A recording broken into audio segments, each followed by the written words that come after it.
party people, and welcome back to my channel. So today is part 3 of my Morphe Jaclyn Hill Vault Collection review. Today we're testing out the Ring the Alarm palette, which is the one that's more kind of red undertone, purple, plum, orange based. So I've already primed my eyes the way that I did in the other videos and also applied my little e.l.f. Define tape, whatever it's called. As I've been doing in the other videos, I do try to use as many shades as possible, so it is going to be pretty repetitive and I'm going to be covering a lot of stuff up and layering a lot. So let's just go ahead and get started. So I'm going to go ahead and go in with Rush, which is that matte. It's the lightest orange shade in the palette, and just use that as my transition shade. Alright, so this one's blending out really nicely. Not having any kind of blending issues or anything. It does seem to be more buildable. It doesn't start off too intense, which I definitely appreciate. Alright, so a pretty good experience with that one as far as blending goes. So let's just work in ascending order. So let's go to, let's see, which one's light? Let's do this orange shade right here. This is called Alert. So I'm just going to use this shade to deepen up the socket, just to kind of push my hood back a little bit. I'm not going to come as high as the first shade that we used. But once I have it in the socket of the crease, I'm just going to kind of go right back and forth. And I do keep my eye open the entire time. I never really close my eyes when I'm blending. Okay, so now I'm going to go into Mugshot, which is kind of like a Cocoa Bear color from Makeup Geek. It's kind of like a warm, like a toasted brown. So I'm just going to start in the outer V, kind of close to the lash line, and then work my way up to the socket right here. Again, I'm not going any higher than the crease shades. I do want this to be very soft and blown out.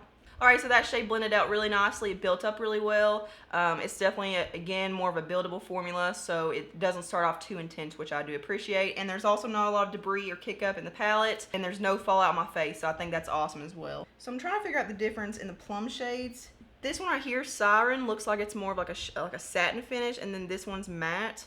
So let's see, here is the Siren shade, which is the more satin finished one, and then here's Framed, which is the just matte eggplant purple. So it looks like Siren has a little bit more of like a deep, like has a little more warmth to it, I guess you could say. They'll probably look the exact same on the eyes, but we are going to use both. So let's just start off with Framed first, which is, like I said, that matte, just grapey, deep purple. So I'm just going to start putting this in the outer V, and this will pretty much cover up that deep terracotta brown shade that we just applied.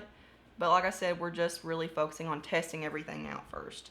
And I sometimes have a problem with purpley eyeshadows. Sometimes they tend to oxidize on me, which causes patchiness and blotchiness, and it just doesn't blend out very well. So I'm going to be looking for that. Once I have the shape, and I kind of have that angle, like when it's, you know, right next to the tape, I'm going to start kind of drawing this into the crease a little bit, because I want this to peek out once we put our shimmery eyelid shade on. I am having some patchy issues with this one. I don't know if you guys can see, especially in the inner corner right here, like right here. So I'm going to try to find a different brush. Let's try to find a little smaller one. And so far, the only problems that I've had with any of the shadows is the olive green and the Almond & Gorgeous palette. I haven't had any kind of blending issues or anything aside from that shade. So hopefully I can get this one to work. But I am having a lot of issues with the purple shade, and it is oxidizing. So this is the one I started on, and I don't know if you guys can tell, but it's a lot darker now than this shade, which looks more true to pan. I do have some blending issues in the inner corner especially. It just seems like it's not blending out. I can see lines and patchiness. I've gone over it so many times. I've been blending for probably 5 minutes with just this shade. So I'm going to go back in with that brush I used with the orange shade, one of them anyway, and just blend right over the very top of the purple, and kind of right in the area right here where I'm seeing a lot of blending issues, and like those little lines that I'm seeing, gotta get rid of those. And I am working in back and forth motions. I'm working in circular motions. I'm really trying everything I can possibly do to make it work. Okay, so now I'm gonna go into the Siren shade, which is that little bit darker, more red undertoned, kind of rusty eggplant purple. So I'm just gonna do the exact same thing. I'm just gonna work in the outer V and then kind of stream this through, like, over the eyelid. But hopefully this one blends out a little bit better and can help kind of cover up those lines and stuff.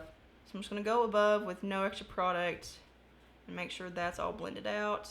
And also, one thing I want to note is that as I move down, I am working from large brush to small brush. So this is the largest one I've used. It was a transition shade brush. So I'm just kind of getting denser and denser with each brush that I choose. I think a really pretty, like, mustard yellow would be pretty in this palette. I know there was one in the Almond & Gorgeous palette, but instead of 3 different orange tone brown shades. I would have liked to see a different variation, even like a deep cranberry red. I kind of want to mix a couple of the shimmery eyelid shades together just to, I don't know, just to use as much as possible and to get as much dimension as we can. I would kind of like to put this gold on and then put Lolly in the middle just as a pop. Or, no, I know what we're gonna do. Okay, we're gonna go in with Lolly, which is that rose gold, put that all over the eyelid, and then go in with On Camera, which is the gold, and put that right in the middle just to help bring out the gold undertone, like the gold reflex and Lolly shade, okay? Yeah, we're gonna do that. Okay, so you guys know the drill. We're gonna start off applying it dry first, and then apply it wet. So this shade's turning out to be a little bit more golden than pink.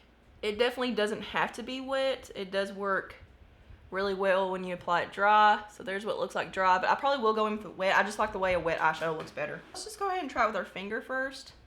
Let's just pack this on. Okay, when you pack it on with your finger, you can definitely see more of the pink. Can you guys see that? You see how that just like changed the tone of it? Okay, that's a really, really pretty shade. So it looks pretty similar when you wet the brush as it does when you just apply it with your fingers. Okay, so now I'm gonna go into On Camera, which is that shimmery gold shade, and I am gonna wet it, and we're just gonna put this right in the immediate center. Okay, it doesn't look too different because I feel like the gold tone in the Lolly shadow is pretty much the exact same kind of gold tone as this one. So I feel like these shades are very well coordinated. Like I feel like they match up really well. I may try to go in with Bomb Ass, which is that shimmery red. I swear, some of these names are so trashy. So we're just gonna put it right here. Okay, really pigmented. Let's go in the corners and kind of intensify the area where Lolly is. And hopefully it'll just kind of, okay, yeah. That's looking kind of cool. I'm gonna try one more time to make this purple work. So I'm gonna go in with the framed shade. So I'm gonna go in with the Morphe M506 brush, which is a smaller crease brush. This is really good for precise work, especially if you have small or hooded eyes. So I'm just gonna get barely anything on there. I'm just gonna kind of wrap it around the shimmery shades because I do have a lot of gold shimmer dust in the crease and I don't want that. I don't want it to look messy. And I feel like sometimes shimmer in the crease does look kind of messy.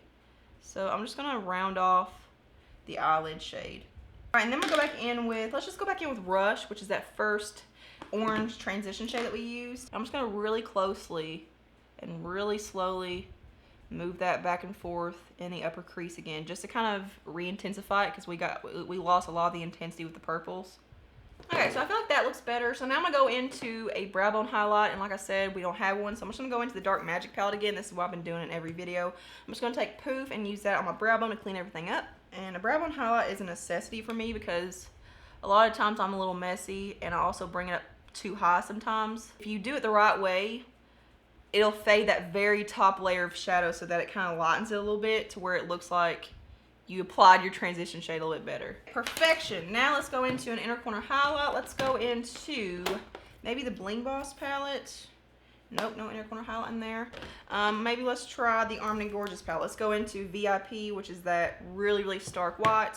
And I always like to connect my inner corner highlight to my eyelid shade just so it really fuses together and looks just, I don't know, more like it flows. I just feel like it flows better. So just to kind of bring back a little more of that pink tone, I'm gonna go into my Bling Boss palette. I'm trying to stick to everything just in these palettes and not stray away from that. I'm gonna go into Bling Bling, which is the, whoops, sorry, warm, like pinky kind of color in here, and just top that off. Not ideal, but it'll work. Alrighty, so I'm gonna go off camera and do my brows, eyeliner, and mascara, and I'm gonna go ahead and do my face, and I'll come back and show you guys how to do the lower lash line. So I've been trying to scheme what I wanna do for my lower lash line. And I actually don't know what to do. So I'm just gonna start with Rush, which is that first transition shade that we used, and just smudge that out along the lower lash line and really smoke it out. And I am gonna connect it. I've been enjoying doing this. I've been connecting the lower lash line to the top. Just kind of, you see how it's so sharp right there where I had that tape, which I love, by the way. I'm just going to smudge that up to it just so it kind of softens that line a little bit and just halos around. I think I'm just going to keep it simple and just kind of tie into the orange kind of tone on the top lid just to kind of bring out the orange tone in the gold and then also in the crease just to kind of coordinate a little bit. So I'm going to go into Alert, which is that second middle orange tone shade. So we start off with that big fluffy brush, and as I get closer to the lash line, I'm going to get more dense and a little bit smaller. So let's see what we're going to take now. Let's take this little round bullet brush like this. So as you can see, there's a little bit of fluff to it, but not a whole lot. So as I work up and as I get darker with the shades, I'm gonna bring it closer to the lash line. So I'm just gonna keep this one really tight. And once again, the orange shades look very, very similar. They look kind of different in the pan. As you can see, there's just a slight variation between the two, and they look like they would be different, but where these are buildable shades, when you build up the shade Rush, it builds up to be pretty much what this one looks like. So I just feel like she could have mixed it up a little bit. I'm not really too happy about that. So now I'm gonna go into Mugshot, which is, like I said, that kind of terracotta, toasted warm brown shade. I like that, toasted. Now I'm gonna take that on an E36 brush. So it's just a really, really tiny little bullet brush. I'm gonna keep this one mainly on the outer portion. I'm not really gonna bring this one in too much. Let's do some mascara and then I'll show you guys what I'm gonna do for the lips. All right, so for lips, I really wanted to do more of like a deep, like a toasted orange. That's my word of the day, okay? So I don't really have anything like that though, just because I don't buy orange lipsticks because they make my teeth look orange. But I am testing out the CoverGirl Exhibitionist lipsticks and lip liners and everything. And I can't believe there's not a deep orange anywhere. So that would be my recommendation, but we don't have that here. I'm just gonna go in with any lip liner. It really doesn't matter what it is because this is just gonna act as a barrier, just kind of like a boundary. I'm gonna use Frick-n-Frack from Colourpop. I hope this is still available. This is the only one that I can find in the CoverGirl set. It's pretty much the only one. Topanga from Colourpop might work. This is a little too peachy. So maybe this will mix with the Frick-n-Frack and kind of deepen it a little bit. To deepen it up just a little bit, I might go in with, this is like my favorite, one of my favorite fall lipsticks. It's from Walla Fox, which used to be sold at Walmart and now it's not. You can find them online though. This is in the shade Brian. So I'm just gonna go in and darken the outer edges a little bit. So that is it for this look with the Ring the Alarm palette. I definitely have more reservations with this one than I thought I would. But overall, pretty good experience. The only real issues I had were with the purple shadows. Yeah, that is it for part 3 of my Vault collection review. I hope you guys are enjoying this little series and this little breakdown of how the palettes work. So thank you all so much for watching. Give this video a thumbs up if you enjoyed it and if you're enjoying the series. Subscribe to my channel, hit the notification bell, and when you do that, comment below #partypeople to let me know that you're part of my Party People squad, and I'll see you guys in the next one. Mwah.